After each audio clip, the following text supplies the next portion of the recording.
కొమరంభీం ఆసిఫాబాద్ జిల్లా కౌటాల మండలంలో ఓ వ్యాపారిని 50 లక్షల డబ్బులు డిమాండ్ చేసిన వ్యక్తిని పోలీసులు అరెస్ట్ చేశారు.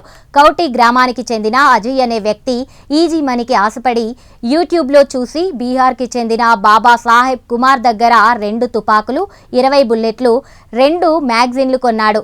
షూటింగ్ ప్రాక్టీస్ చేసి వేరే వ్యక్తుల ఫోన్ల నుంచి వ్యాపారికి ఫోన్ చేస్తూ డబ్బులు ఇవ్వకపోతే చంపుతానని బెదిరించాడు. వ్యాపారి తమ్ముడిపై కాల్పులు జరపగా మిస్ఫైర్ కావడంతో పోలీస్ స్టేషన్లో ఫిర్యాదు చేశారు. పోలీసులు దర్యాప్తు చేసి నిందితుడిని పట్టుకున్నట్లు ఎస్పీ నితికా పంత్ తెలిపారు.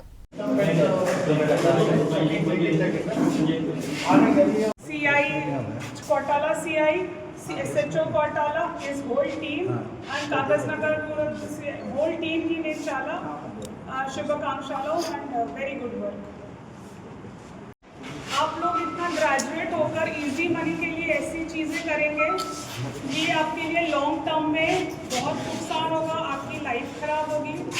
इजी मनी कुछ नहीं होता है, हार्ड वर्क से ही सिर्फ पैसा कमाया जा सकता है। ఈజీ మనీ ये सब मूवी कॉन्सेप्ट सुननाई అసలుగా ఏం లేవు. ఈజీ మనీ ఓన్లీ హార్డ్ వర్క్తో మనీ వస్తుంది, అదే ఓన్లీ మెసేజ్. సో మళ్ళీ మంచి చదవండి, మంచి ప్రయత్నం చేయండి అండ్ మంచిగా యాటిట్యూడ్ కూడా పెట్టండి, అదే మెసేజ్.